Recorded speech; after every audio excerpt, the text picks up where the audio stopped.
Chennai love story చిత్రాన్ని ఘన విజయం దిశగా నడిపిస్తున్న తెలుగు ప్రేక్షకులకు హీరో కిరణ్ అబ్బవరం ప్రత్యేక కృతజ్ఞతలు తెలిపారు. సినిమా విజయోత్సవంలో భాగంగా ఒంగోలులోని సత్యం థియేటర్ కు హీరో కిరణ్ అబ్బవరం, హీరోయిన్ శ్రీగౌరి ప్రియా విచ్చేశారు. ఈ సందర్భంగా వారికి అభిమానులు, థియేటర్ యాజమాన్యం ఘన స్వాగతం పలికారు. అనంతరం థియేటర్లోని ప్రేక్షకులతో చిత్ర బృందం కొద్దిసేపు ముచ్చటించింది. విజయోత్సవ కేకును కట్ చేసి అభిమానులకు పంచిపెట్టింది. ఈ సందర్భంగా హీరో మీడియాతో మాట్లాడుతూ చెన్నై లవ్ స్టోరీ ప్రతి కుటుంబానికి ఎమోషనల్ గా కనెక్ట్ అయ్యే మంచి ఫ్యామిలీ సినిమా అని అన్నారు. చిత్రం విజయం సాధిస్తుందని నమ్మాం, కానీ ప్రేక్షకులు ఇంతటి గొప్ప విజయాన్ని అందిస్తారని ఊహించలేదన్నారు. వరుస విజయాలు అందిస్తున్న అభిమానుల ఆదరాభిమానాలను ఎప్పటికీ మరిచిపోలేనన్నారు. ప్రత్యేకంగా చెన్నై లవ్ స్టోరీకి బ్రహ్మరథం పట్టిన ఒంగోలు ప్రేక్షకులకు హృదయపూర్వక కృతజ్ఞతలు తెలిపారు.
అవును సార్.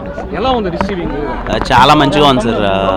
ముందు నుంచి చాలా బాగా నమ్మాము చెన్నై లవ్ స్టోరీ సినిమా చాలా పెద్ద హిట్ అవుతుందని. అనుకునే దానికన్నా చాలా పెద్ద హిట్ అయింది. అన్నిటికన్నా సంతోషమైన విషయం ఏంటంటే వీక్ డే బుధవారం కూడా మొత్తం థియేటర్లో ఫ్యామిలీస్ ఉన్నారు. 70% హౌస్ఫుల్ అయిపోయి థియేటర్ ఫ్యామిలీస్ ఉన్నారు. చాలా మంచిగా చాలా మంచిగా కనెక్ట్ అయింది సినిమా అందరికీ. ఒంగోలు ప్రజలందరికీ పేరు పేరున థ్యాంక్ యూ సో మచ్. ఎప్పుడు ఇలాగే ఇగో కాక అయితే ఏంటి, కేరాంప్కి అయితే ఏంటి, ఈ సినిమాకి అయితే ఏంటి, వరుసగా 3 బ్లాక్ బస్టర్లు చేశారు. చాలా బాగా ఆదరిస్తున్నారు ప్రతి ఒక్కరికి. అమ్మ ఒంగోలు ప్రజలు ప్రతి ఒక్కరికి పేరు పేరున అందరికీ థ్యాంక్ యూ సో మచ్ అమ్మ. చెన్నై లవ్ స్టోరీని ఇంత పెద్ద హిట్ చేసినందుకు అందరికీ థ్యాంక్ యూ సో మచ్. ఎవరైనా చూడని వాళ్ళు ఉంటే ఫ్యామిలీస్ అందరూ వెళ్ళి చూడండి, ఖచ్చితంగా ఈ సినిమా మీకు బాగా నచ్చుతుంది. లేదు సార్, అంటే నేను ముందు నుంచి చెప్తున్నాను అంటే ఫ్యామిలీస్కి చాలా బాగా నచ్చుతుంది. దాంట్లో మనం చెప్పిన ఎమోషన్ కానీ ఇంకోటి కానీ ఫ్యామిలీస్కి చాలా బాగా నచ్చుతుంది. అందుకే ఫ్యామిలీస్ వచ్చి థియేటర్లో చాలా బాగా కనెక్ట్ అవుతున్నారు సార్. థ్యాంక్ యూ సార్ అందరికీ.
Thank you.